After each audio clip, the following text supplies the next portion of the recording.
Hello everyone, स्वागत है आपका हमारे प्यारे से चैनल में। मेरा नाम है शिखा और आज हम करेंगे अपना chapter number 2 which is entrepreneurial planning. और इसमें जो अपने अपने बिजनेस स्टडीज़ का चैप्टर नंबर 2 पढ़ा था ना 11th क्लास में बेसिकली, जिसमें आपको फॉर्म्स ऑफ बिजनेस ऑर्गेनाइजेशन पढ़ना था, सोल प्रोप्राइटरशिप और joint stock company and partnership, ये सब पढ़ना है। ठीक है, उसके बाद थोड़े बहुत बिजनेस प्लान्स के बारे में हमें पढ़ना है, दैट्स इट। इसमें और कुछ है नहीं। ठीक है, तो भाई हम स्टार्ट करते हैं उसको जल्दी से जल्दी। बहुत इजी से चैप्टर, इसमें ऐसा कुछ है नहीं। हाँ, लेकिन अगर कोई भी आपको डाउट है तो आप मुझे इंस्टाग्राम पे फॉलो करके डीएम कर सकते हो।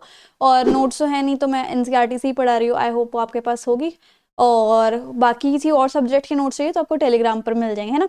तो भाई बिजनेस ऑर्गेनाइजेशन को सेटअप करना एक इजी टास्क नहीं है। एंटरप्राइज अलग होता है और मालिक जो है अलग होता है। और हमें एक एंटरप्राइज की फॉर्म को बड़े ध्यान से चुनना चाहिए उस हिसाब से कि हमारी बिजनेस एक्टिविटी कैसी है ना।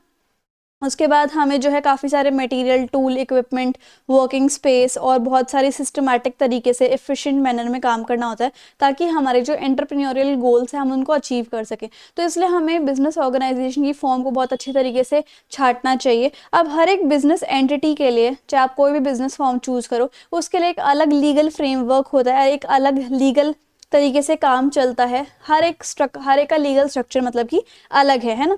और हर एक स्ट्रक्चर में या फिर हर एक फॉर्म ऑफ बिजनेस में जो ओनरशिप है, जो रिस्पॉन्सिबिलिटी है, वो चेंज होती रहती है ना।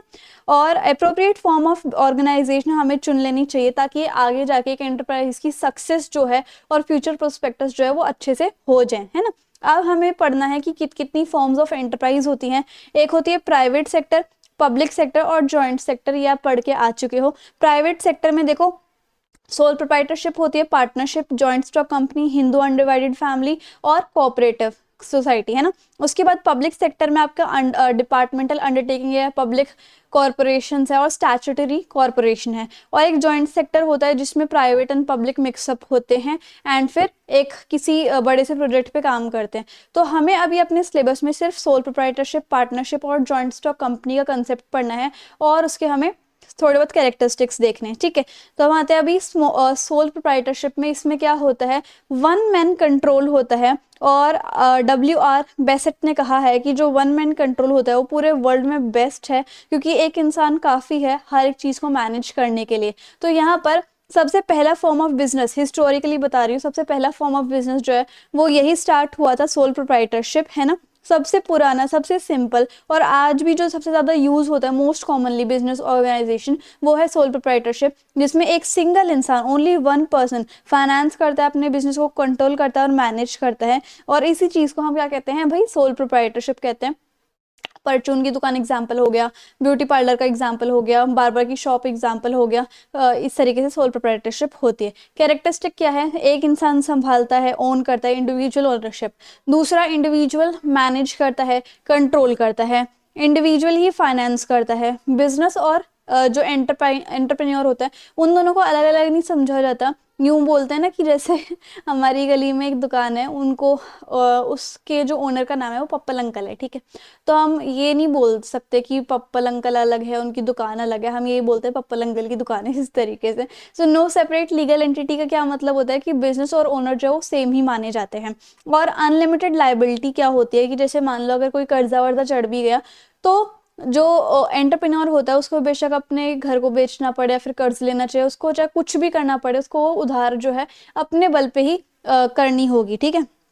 और जो भी प्रॉफिट आएगा, लॉस होगा, तो वो उसी का होगा, है ना। इजी, वो बहुत आराम से खुल जाती है सोल प्रोप्राइटरशिप, और जब मन चाहे उसको क्लोज कर लो। और लिमिटेड एरिया ऑफ ऑपरेशन, अब यहाँ पे वो इतना ज़्यादा एक्सपैंड नहीं कर पाती, ये इसके कुछ कैरेक्टरिस्टिक्स हैं, ठीक है। अब आते हैं हम पार्टनरशिप पे। पार्टनरशिप में क्या होता है, two heads being better than one, की एक से बढ़िया दो सर काफ़ी है, इस तरीके से। तो पार्टनरशिप एक ऐसी फॉर्म ऑफ ऑर्गेनाइजेशन है जिसमें जो है, जैसे सोल प्रोप्राइटरशिप में काफ़ी सारी दिक्कतें थी, कम पैसा लगा सकते हैं, मैनेजरियल एबिलिटी भी उस इंसान में कम होती है, कंटिन्यू भी नहीं कर सकते। तो इसलिए इन सारी लिमिटेशंस की वजह से हमें पार्टनरशिप लानी पड़ी। इसमें क्या होता है, बहुत सारे पार्टनर्स आपस में मिल जाते हैं जिसकी वजह से काफ़ी अच्छा पैसा भी जुड़ जाता है, सबको डिसीजन मेकिंग का हक होता है, तो मैनेज काफ़ी अच्छे तरीके से हो जाता है। और किसी एक पार्टनर की डेथ भी हो गई या फिर कोई इंसॉल्वेंसी हो गई, या कोई दिक्कत आ गई, तो इस वजह से बाकी सारे पार्टनर्स डिसाइड कर लेंगे कि भाई हम काम कर लेते हैं इस तरीके से। तो मीनिंग क्या होता है कि पार्टनरशिप जो है वो दो या दो से ज़्यादा लोगों का एसोसिएशन होता है, मिलते हैं साथ साथ, जिसको हम को ओनर्स भी बोलते हैं बेसिकली। वो जो है बिजनेस के सारे प्रॉफिट एंड लॉसेस आपस में शेयर करते हैं। तो पार्टनरशिप में दो या दो से ज़्यादा लोग होते हैं, और उसके बाद इसमें जब सब एग्री कर लेते हैं कि ठीक है ये पार्टनर्स होंगे, हम ये वाला बिजनेस सेटअप करेंगे, तो एक पार्टनरशिप डीड बनती है जिसको हम रिटर्न या फिर ओरल एग्रीमेंट भी कहते हैं। ठीक है, उसके अंदर सारी चीज़ें लिखी होती हैं कि कितने पार्टनर्स हैं, कहाँ से हैं, उनका क्या नाम है, बिजनेस का क्या नाम है, कितना उनके अंदर रेशियो ऑफ प्रॉफिट होगा, मतलब किस किस फॉर्म में रेशियो को डिवाइड करेंगे, लॉसेस को, ड्राइंग्स के ऊपर, कैपिटल के ऊपर इंटरेस्ट, तो हर चीज़ लिखी होती है पार्टनरशिप डीड में। पार्टनरशिप के कैरेक्टरिस्टिक क्या है? कम से कभी कम दो लोग, और ज़्यादा से भी ज़्यादा, आई गेस फाइन, कम से कम दो लोग इस पार्टनरशिप में होने चाहिए, क्योंकि टू हेड्स होनी चाहिए। माइनर्स इसका पार्ट नहीं हो सकते, लेकिन अगर बाकी सारे मान जाए पार्टनर्स, तो minor can be the part, है ना। और अगर किसी को बैंकिंग बिजनेस करना है तो मैक्सिमम नंबर जो पार्टनरशिप का होगा वो 20 पीपल होगा। एग्रीमेंट बनता है, यानी कि पार्टनरशिप डीड बनती है, ये ओरल या रिटर्न वो होता है एग्रीमेंट। प्रॉफिट शेयरिंग जो है वो एक रेशियो के हिसाब से होती है। अनलिमिटेड लाइबिलिटी, जो पार्टनर्स की लाइबिलिटी वो अनलिमिटेड है। इसका कहने का क्या मतलब होता है कि अगर पार्टनरशिप पे कर्जा चढ़ गया तो हर एक पार्टनर को बेशक कुछ भी बेचना पड़ जाए, बिजनेस से अलग अपने पर्सनल लेवल पे, तो उन्हें बेचना पड़ेगा। इम्प्लाइड अथॉरिटी, अब हर एक पार्टनर जो है फर्म के बिहाफ पर एक्ट कर सकता है, डिसीजन ले सकता है। म्यूचुअल एजेंसी, सारे पार्टनर आपस में मिल के रल मिल के काम करते हैं, तो म्यूचुअल एजेंसी हो गया। एटमोस्ट गुड फेथ, हर एक पार्टनर बहुत ऑनेस्ट होता है अपने बिजनेस को लेकर, तो इसलिए सबका एक फेथ बन जाता है। Restriction on transfer of shares, कोई भी पार्टनर जो अपने शेयर्स हैं उनको ट्रांसफ़र नहीं कर सकता, सेल नहीं कर सकता दूसरे पार्टनर्स की सलाह लिए बिना, है ना। और कंटिन्यूटी, अब जो है, और partnership continues up to the time till all partners desire to continue it, जब तक मन चाहे, जब तक सारे पार्टनर्स चाहेंगे तब तक पार्टनरशिप चलेगी। लीगली ए फर्म डिजॉल्व, लीगल तरीके से एक फर्म डिजॉल्व हो जाती है अगर रिटायरमेंट हो जाती है, डेथ हो जाती है, बैंक्रप्सी हो जाती है, डिसेबिलिटी हो जाती है पार्टनर की, if not otherwise provided for the partnership deed. तो ये कंटिन्यूटी के बारे में हो गया, है ना। अब हमें एक कंपनी के बारे में भी पढ़ना है जिसका नाम क्या है, जॉइंट स्टॉक कंपनी। इसमें प्राइवेट एंड पब्लिक कंपनी आ गई। तो जॉइंट स्टॉक कंपनी जो है मॉडर्न बिजनेस के हिसाब से ये एमर्ज हुई है, ताकि जो लार्ज साइज पे बिजनेस होते हैं वो उनकी रिक्वायरमेंट्स को पूरा कर सके। एक कंपनी तभी फॉर्म की जाती है जब लार्ज स्केल बिजनेस हो जाता है। तो so now joint stock company का मीनिंग देख लो। इसमें कंपनी मतलब क्या होता है कि बहुत सारे लोगों का इसमें एसोसिएशन होता है, जैसे एम्प्लॉयज़ वगैरह हो गए या फिर कोई भी बोर्ड ऑफ डायरेक्टर्स हो गए, उन सभी का एसोसिएशन होता है। और उन सभी का एक ही ऑब्जेक्टिव होता है, कॉमन ऑब्जेक्ट होता है कि हमें कंपनी के लिए काम करना है, कंपनी के गोल्स को अचीव करना है ना। और कंपनी की जो कैपिटल होती है, कंपनी की जो जितनी भी उसके अंदर इन्वेस्टमेंट होती है, वो छोटे छोटे, जैसे ये इन्वेस्टमेंट है कंपनी की, तो ये छोटे छोटे पार्ट्स में डिवाइडेड होती है ये सारी कंपनी की कैपिटल। और इन छोटे छोटे पार्ट्स को हम क्या बोलते हैं, शेयर्स बोलते हैं, है ना। और शेयर्स जो है वो कंपनी जो है अपने बेचती ही है। तो कंपनी जो है लॉ के द्वारा बनाई जाती है, कंपनीज एक्ट के अकॉर्डिंग ये बनती है। और ये इस लॉ के हिसाब से एक आर्टिफिशियल ह्यूमन का जन्म होता है। आर्टिफिशियल ह्यूमन का क्या मतलब होता है, अच्छा, कंपनी की जो डेथ है वो भी लॉ से होगी, कंपनी का जो बर्थ है वो भी लॉ से ही होगा। आर्टिफिशियल ह्यूमन का ये मतलब होता है कि वो जो है कुछ भी खरीद सकता है, कंपनी कुछ भी बेच सकता है, जैसे कि एक ह्यूमन कर सकता है ना।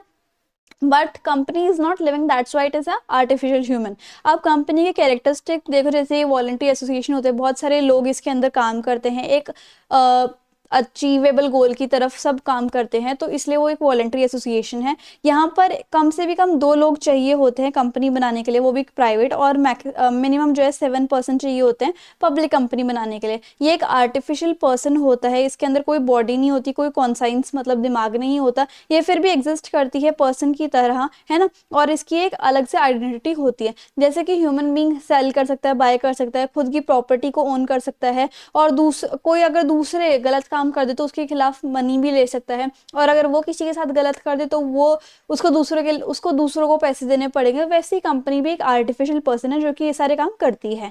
उसके बाद सेपरेट लीगल एंटिटी, कंपनी को अलग माना जाता है और कंपनी के ओनर को अलग माना जाता है। कंपनी की एक सील होती है जो कि हर डॉक्यूमेंट पे साइन करती है, और उसके बाद सील के द्वारा, अब कंपनी खुद हाथों से तो साइन नहीं कर सकती, उसके लिए एक स्टैम्प चाहिए होता है, तो कंपनी के नाम पे एक सील होती है। उसके बाद लिमिटेड लाइबिलिटी, कंपनी की जो लाइबिलिटी है वो लिमिटेड होती है, ये शेयर्स वगैरह पे इसकी लाइबिलिटी जो है वो डिपेंड करती है। उसके बाद ट्रांसफरेबिलिटी ऑफ शेयर्स, शेयर्स जो है वो एक से आगे से आगे बिकते रहते हैं और शेयर्स को हम कैश में ट्रांसफर कर सकते हैं। Diffusion of ownership and management, क्योंकि कंपनी की जो, अब जैसे कंपनी के जितनी भी कैपिटल है उस पर हक जो है वो ओनर के अलावा शेयर होल्डर्स का भी हो जाता है, क्योंकि शेयर होल्डर्स ने उस कंपनी के शेयर्स खरीदे हुए हैं, तो उनकी ओनरशिप भी ऑब्वियसली कंपनी के अंदर आ गई, तो इसलिए ओनरशिप जो है वो डिफ्यूज होती रहती है, अलग अलग जगह जाती रहती है, और मैनेजमेंट में भी पार्ट कौन लेते हैं, शेयर होल्डर्स लेते हैं। अब number of members, private company में 2 चाहिए और 50 तक, ठीक है, और पब्लिक कंपनी में 7 चाहिए, और मैक्सिमम कितने भी हो सकते हैं। लिमिटेशन ऑफ एक्शन, अब यहाँ पर कंपनीज एक्ट के हिसाब से चलना पड़ेगा, कंपनी को MOA बनाना पड़ेगा, यानी कि मेमोरेंडम ऑफ एसोसिएशन, और आर्टिकल ऑफ एसोसिएशन बनाना पड़ेगा, ये जो कि मैंने आपको 11th क्लास में पढ़ा दिया था। और वाइंडिंग अप, और इसके अंदर डिटेल में दिया भी नहीं हुआ, तो हमें इतना ही लिखना है। वाइंडिंग अप मतलब कि अगर कंपनी को बंद करना है तो वो कंपनीज एक्ट के हिसाब से ही होगा, है ना। अब हमें बात करना है प्राइवेट कंपनी और पब्लिक कंपनी के बीच में क्या क्या डिफरेंस है। तो प्राइवेट कंपनी में मिनिमम 2 और मैक्सिमम 50 हो सकते हैं, और यहाँ पर ट्रांसफर जो है शेयर्स का नहीं हो सकता, है ना, इसके मेंबर्स को ये राइट नहीं है कि वो शेयर्स को ट्रांसफर कर सके। और उस एक कंपनी को शेयर्स, प्राइवेट कंपनी को शेयर्स और डिबेंचर्स बेचने के लिए भी बहुत सारे तामझाम करने पड़ते हैं, वो डायरेक्टली इनवाइट नहीं कर सकते पब्लिक को अपने शेयर्स खरीदने के लिए, है ना। और उसकी पेड अप कैपिटल जो है प्राइवेट कंपनी की वो 1 लाख रुपीज़ है। पेड अप कैपिटल क्या होता है, share capital receive from share holder, की कम से भी कम 1 लाख रुपए शेयर कैपिटल तो आने ही आना चाहिए कंपनी के पास, तब जाके बाकी सारे शेयर्स को वो खरीद सकती है। Uses the word private limited and the end of its name, हर एक प्राइवेट कंपनी के एंड में प्राइवेट लिमिटेड लिखा होता है। पब्लिक कंपनी में देखो मिनिमम 7 चाहिए होते हैं मेंबर्स, और अपर लिमिट कुछ भी नहीं है, कितने भी लोग हो सकते हैं। Does not restrict any transfer of shares, transfer of shares यहाँ पर पॉसिबल है ना। उसके बाद वो डायरेक्टली पब्लिक को इनवाइट कर सकते हैं शेयर्स डिबेंचर्स बेचने के लिए। Minimum paid up capital 5 lakh रुपए होती है, कि 5 लाख रुपए तो शेयर कैपिटल के होने ही होने चाहिए। और लास्ट में वो लगाती है limited at the end of its name, ठीक है। तो क्यों प्राइवेट कंपनी ज़्यादा डिजायरेबल है, क्योंकि उसको स्टार्ट करने के लिए सिर्फ 2 मेंबर्स ही चाहिए होते हैं, और सिर्फ 2 बोर्ड ऑफ डायरेक्टर्स यहाँ पर चाहिए होते हैं। यहाँ पर अगर कंपनी के पास, उन्हें ऐसा लगता है कि हमें शेयर्स, मान लो उन्होंने शेयर्स को इनवाइट कर दिया प्राइवेट कंपनी ने, ठीक है, बाद में कंपनी को लगता है कि नहीं हमें हमारा शेयर्स के अलावा भी कहीं से सोर्स ऑफ फंड तैयार है, तो statement in लिeu of prospectus file कर सकती है एक कंपनी, कि हम जो है सारा शेयर्स का पैसा लोगों को वापस करना चाहते हैं, क्योंकि हमारा जुगाड़ कहीं दूसरी जगह से हो गया है ना। It can come in it business in, जैसे हमने 4 स्टेजेस पढ़े थे 11th क्लास में, ठीक है। तो जब जैसे ही कंपनी को सर्टिफिकेट ऑफ इनकॉर्पोरेशन मिल जाता है, यानी कि सेकंड स्टेज, तब जाके वो अपना बिजनेस स्टार्ट कर सकते हैं, जबकि पब्लिक कंपनी को चारों स्टेज पूरे करने होते हैं, है ना। उसके बाद जो लाइक प्राइवेट कंपनी है उसको मीटिंग्स वगैरह, रिपोर्ट वगैरह सबमिट करनी होती है, और non member can not inspect the copies of, जो कंपनी का मेंबर नहीं होता वो प्रॉफिट एंड लॉस अकाउंट को नहीं देख सकता। और उसके बाद यहाँ पर जैसे गवर्नमेंट में एक प्रोविजन होता है कि हर टाइम टू टाइम सैलरी बढ़नी चाहिए कंपनी की, यहाँ पर रेन्यूमरेशन पे ऐसा कुछ भी लॉ नहीं है। अब restriction on appointment and reappointment of managing director does not apply, ज़रूरी नहीं है कि हम बार बार अपॉइंट करें मैनेजिंग डायरेक्टर को, तो ऐसा प्राइवेट कंपनी में कुछ है नहीं। और जैसे इंडेक्स ऑफ मेंबर, यहाँ पर क्या होता है, प्राइवेट कंपनी वगैरह में ऐसा ज़रूरी नहीं है कि अल्फ़ाबेटिकल ऑर्डर में जितने भी कंपनी में लोग काम कर रहे हो उनका लिस्ट बनाओ, तो ऐसा प्राइवेट कंपनी में इंपॉर्टेंट नहीं है। डायरेक्टर्स को, जो बोर्ड ऑफ डायरेक्टर्स होते हैं प्राइवेट कंपनी के, उनको ज़रूरत नहीं है कि वो शेयर्स खरीदे कंपनी के, ठीक है, जबकि पब्लिक में इंपॉर्टेंट होता है ये। तो इस तरीके से प्राइवेट कंपनी जो है वो डिज़ायरेबल है, इसके 10 फीचर्स मैंने आपको बता दिए हैं, इनमें से आप याद कर सकते हो। ओके, नाउ अब हमारा बिजनेस प्लान है जो कि हमें पढ़ना है। देयर इज बिजनेस प्लान, जो कि नाम से ही समझ में आ रहा है कि भाई ये एक रिटन डॉक्यूमेंट होता है। कौन प्रिपेयर करता है, एंटरप्रेन्योर इसको प्रिपेयर करता है, जिसके अंदर एक बिजनेस के जितने भी एक्सटर्नल एलिमेंट है और जो इंटरनल एलिमेंट्स हैं एक बिजनेस के, वो सारे के सारे उसके अंदर लिखे रहते हैं। इंटरनल एंड एक्सटर्नल इन्वायरमेंट, जैसे कि एक्सटर्नल जो कि लाइक पेस्टल मॉडल लगा लो आप, जिस जो हमने पढ़ा था, political, economical, social, PESTEL, technological, उसके बाद L से लीगल, इस तरीके से, ठीक है। तो ये पेस्टल मॉडल हो गया। जो कि आपके एक्सटर्नल हो गए, और इंटरनल जो है वो आपकी कंपनी के मेंबर्स हो गए, सप्लायर्स हो गए, और कस्टमर्स हो गए, इस तरीके से। तो ये इंटरनल और एक्सटर्नल एलिमेंट को इन्वॉल्व करके एक डॉक्यूमेंट बनाया जाता है एंटरप्रेन्योर द्वारा कि कैसा मेरा बिजनेस होगा, मेरे क्या गोल्स होंगे, मैं क्यों ये बिजनेस स्टार्ट कर रहा हूँ, और मैं उन गोल्स की तरफ कैसे पहुंचूंगा, मेरा क्या बैकग्राउंड है, मैंने कहाँ से पढ़ाई की है, मैं कैसे कैसे सब कुछ स्टार्ट कर रहा हूँ। तो बिजनेस प्लान के अंदर ये सारी चीज़ें जो हैं वो होती हैं, है ना। अब बिजनेस प्लान की इम्पोर्टेंस क्या है? एक तो ये हमें बताता है कि जो हम काम कर रहे हैं, बिजनेस कर रहे हैं, वो उसकी एक मार्केट है या नहीं, और हम कैसे सक्सेसफुल हो सकते हैं। और दूसरा ये है help in providing guidance to entrepreneur. ये प्लान जो है एक बिजनेस पर्सन को गाइडेंस प्रोवाइड करता है कि कैसे हमें प्लान करनी है एक्टिविटीज़, कैसे हमें अपने काम के लिए रिसोर्सेज इकट्ठे करने हैं। अगर हमारा कोई ऐसा प्रोडक्ट है जिसके लिए लाइसेंस की ज़रूरत है तो हम लाइसेंस को लें गवर्नमेंट से, है ना। और अगर वर्किंग आउट विद लीगल, और अगर कोई गवर्नमेंट ने लीगल रिक्वायरमेंट सेटअप करी है मेरे बिजनेस के लिए तो हम उसी के हिसाब से चलें। फॉर एग्जांपल अगर मेरा गोट फार्म है तो गवर्नमेंट ने मेरे को सब्सिडीज दी हैं तो मैं उसके हिसाब से चलूँ, इस तरीके से, है ना।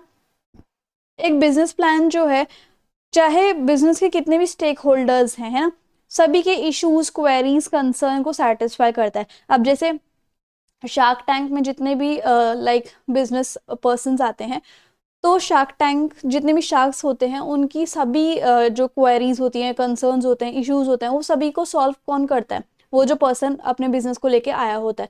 तो वो सारी चीज़ें ऑलरेडी उसके बिजनेस प्लान में लिखी रहती हैं, और इसकी वजह से बिजनेस प्लान की वजह से वो सेल्फ असेसमेंट कर सकता है कि हाँ ये ठीक है, ये गलत है। वो सेल्फ इवेल्युएट कर सकता है, इस तरीके से वो दोबारा सोच सकता है ताकि उसे कोई दिक्कत ना आए, प्लानिंग में दिक्कत ना आए, ठीक है। हम बिजनेस प्लान की वजह से हम किसी भी प्रॉब्लम को देख सकते हैं कि अच्छा यहाँ पर प्रॉब्लम आ सकती है, हम इसको कैसे ओवरकम कर सकते हैं ताकि हमारा जो टाइम और पैसा है वो बच जाए, ठीक है। और उसके बाद ये फोकस करता है CS ऑफ क्रेडिट पे, यानी कि ये बताता है कैरेक्टर के बारे में कि बिजनेस का कैसा कैरेक्टर है, कैश फ्लो कैसा है, कोलेट्रल के बारे में, और इक्विटी कंट्रीब्यूशन के बारे में, इंटरेस्ट पेमेंट के बारे में, कैसे अगर हमारे ऊपर कर्जा चढ़ गया तो हम कैसे इसको सॉल्व करेंगे, मेरी क्रेडिट हिस्ट्री क्या है, ये सब बिजनेस प्लान में लिखा होता है। तो बिजनेस प्लान में एक एंटरप्रेन्योर को क्लैरिटी हो जाती है कि एंटरप्रेन्योर क्या कर रहा है, कैसे कर रहा है, और क्यों कर रहा है, ठीक है। तो ये सारी चीज़ें एक बिजनेस प्लान के अंदर आती हैं। अब बिजनेस प्लान के कुछ कंपोनेंट्स होते हैं, जैसे कि इंट्रोडक्टरी कवर पेज, कि हमें सबसे पहले एक इंट्रोडक्शन लिखना है, जनरल इंट्रोडक्शन, कि हमारा मतलब एंटरप्रेन्योर कौन है, उसने क्या क्या किया हुआ है, क्या बिजनेस मॉडल है, वो क्यों स्टार्ट कर रहा है। फिर बिजनेस वेंचर के बारे में बताएगा, organization plan, production plan, operational plan, human resource plan, marketing plan, finance plan, और मिसलेनियस, बहुत सारे प्लान इसके अंदर होते हैं। तो हमारे सिलेबस में जो जो चीज़ें हैं वो हमें करनी है, ठीक है। तो इसके अंदर हमें सबसे पहले पढ़ना है प्रोडक्शन प्लान। प्रोडक्शन प्लान में बेसिकली नाम से ही समझ में आ रहा है कि हमारी कंपनी में जो भी चीज़ें प्रोडक्शन से रिलेटेड हैं, है ना, कि हमारे बिजनेस में कोई भी मैन्युफैक्चरिंग नहीं होती तो वो लिखना है, अगर थोड़ी बहुत मैन्युफैक्चरिंग होती है तो पार्शियल मैन्युफैक्चरिंग लिखेंगे, अगर पूरा ही मॉडल मैन्युफैक्चरिंग का है तो पूरा हम मेंशन करेंगे। जैसे पार्शियल मैन्युफैक्चरिंग है तो हम आधी जैसे मैन्युफैक्चरिंग कर रहे हैं तो हम क्यों आधी कर रहे हैं मैन्युफैक्चरिंग, कितना कॉस्ट एंड टाइम है, और कोई कॉन्ट्रैक्ट हमने अभी तक कंप्लीट किया है, और मेरे सब कॉन्ट्रैक्टर के नाम क्या है, लोकेशन क्या है। अगर हमारा पूरा ही बिजनेस पूरा कंप्लीट मैन्युफैक्चरिंग का है तो हमारा प्लांट लेआउट कैसा है, कितना मशीनरी एंड इक्विपमेंट लगता है, रॉ मटेरियल, सप्लायर का नाम, उनका address, term and condition, cost of manufacturing कितनी लगती है, और कितनी कैपिटल रिक्वायरमेंट चाहिए होती है। तो ये सारा प्रोडक्शन प्लान में आता है। Next is operational plan. Operational plan में क्या होता है कि कैसे हर चीज़ हम स्मूथली और कोऑर्डिनेटली फ्लो ऑफ वर्क हम चेक कर सकते हैं कि कैसे क्या हमारे बिजनेस में हर चीज़ स्मूथली चल रही है, हर चीज़ कोऑर्डिनेशन के साथ चल रही है, क्या जो हमने प्लान बनाया था काम जो है उसी के हिसाब से होता है। तो होता है ऑपरेशंस, ठीक है, कि बिजनेस के ऑपरेशंस काफ़ी सही चल रहे हैं या नहीं चल रहे हैं, क्या माल जो है वो सही से डिस्ट्रीब्यूट हो रहा है, नहीं हो रहा है, माल जो बन रहा है वो अच्छी क्वालिटी का बन रहा है या नहीं, हम जो है प्रोडक्शन की पॉलिसीज़ को अच्छे से फॉलो कर रहे हैं या नहीं, और हमारा प्रोडक्शन कंटिन्यूअस है और वर्क इन प्रोग्रेस में कम आ रहा है, मिनिमम वेस्टेज हो, इस तरीके से, ठीक है।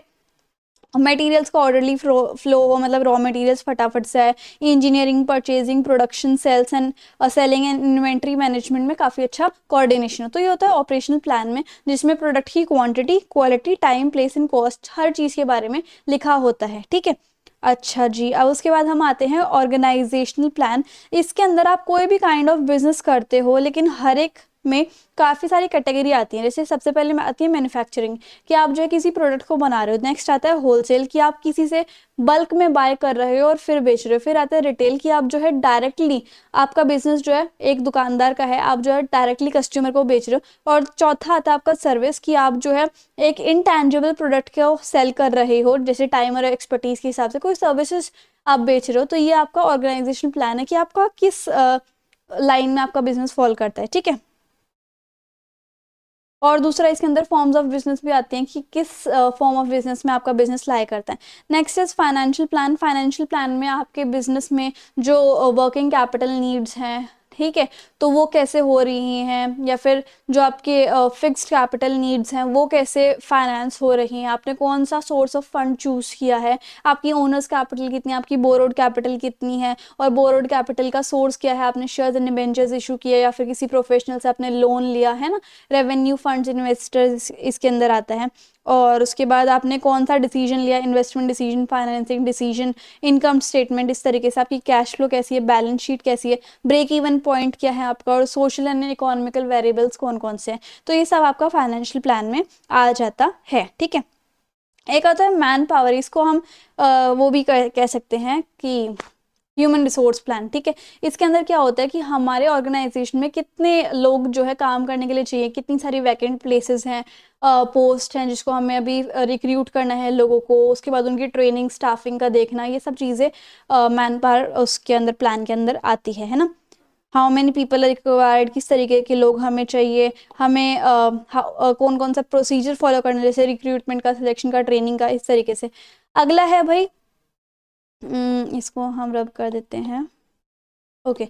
अगला है मार्केटिंग प्लान। मार्केटिंग प्लान में क्या होता है बेसिकली, जिसमें हम जो है अपना कौन सा प्रोडक्ट बनाएंगे, इसके अंदर मार्केटिंग मिक्स आ जाता है, कि हम कौन सा प्रोडक्ट बनाएंगे और कैसे वो डिस्ट्रीब्यूट होगा, क्या उसका प्राइस होगा, कैसे वो प्रमोट होगा, एडवर्टाइजिंग वगैरह से, ये सारी चीज़ें जो है मार्केटिंग प्लान में आ जाती हैं, है ना। और इसके अंदर देख लेते हैं मार्केट क्या होगा हमारा, और हमारे प्रोडक्ट की सिचुएशन क्या है। स्वॉट एनालिसिस हम देखते हैं। स्वॉट एनालिसिस मतलब क्या होता है, हमारे प्रोडक्ट की स्ट्रेंथ क्या है, वीकनेस क्या है, अपॉर्चुनिटीज़ क्या है, थ्रेट्स क्या है, इस तरीके से इसकी फुल फॉर्म आ जाती है कभी कभी। और हमारे गोल्स क्या है, मार्केटिंग स्ट्रैटेजी को डिफाइन करना, कि हमारा प्रोडक्ट कौन सा है, उसकी लेबलिंग, ब्रांडिंग, पैकेजिंग, और उसका प्राइस कितना है, जो कि मैं आपको कह रही थी मार्केटिंग मिक्स आएगा इसके अंदर। इसका प्रमोशन कैसे होगा, एडवर्टाइजमेंट वगैरह से, या फिर डोर टू डोर जो भी आपने पढ़े हैं। उसके बाद ये प्लेसेस पे कैसे डिस्ट्रीब्यूट होगा, किस किस जगह पर डिस्ट्रीब्यूट होगा। तो ये सारी चीज़ें जो हैं इसके अंदर आ जाती हैं। एंड फाइनली हमारा जो है वो ख़त्म हो जाता है चैप्टर, ठीक है। तो इस तरीके से अगर यहाँ पर एक outline of a business plan की, अगर आपको बिजनेस प्लान डेवलप करना है तो आपका फर्स्ट पेज पे इंट्रोडक्शन कैसे होगा, एग्जीक्यूटिव समरी सेकंड पेज पे होगी, थर्ड पे आपको इंडस्ट्री एनालिसिस करना है, फिर आपको अपने वेंचर के बारे में, production plan, operational plan, marketing plan, organizational plan, assessment of risk, risk को भी आप असेस करोगे, फाइनेंशियल प्लान, उसके बाद अपेंडिक्स वगैरह लिखोगे, ठीक है। तो ये सोर्स भी इन्होंने बताया हुआ है वैसे तो तो इस तरीके से अगर आपको डेवलप करना है तो आप डेवलप कर सकते हो, है ना। बट हमें जो है, जो हमारे सिलेबस में था वो हमने कर लिया है। If someone is interested they can make, okay. तो इस तरीके से हमारा जो चैप्टर है वो खत्म होता है। आई होप आपको मेरा पढ़ाया हुआ तरीका और वीडियो काफ़ी अच्छी लगी होगी। इंस्टाग्राम एंड टेलीग्राम पे ज़रूर फॉलो कर लेना। So if you like the business, if you like the video and the explanation, then please like, share, comment and subscribe the channel. Thank you so much.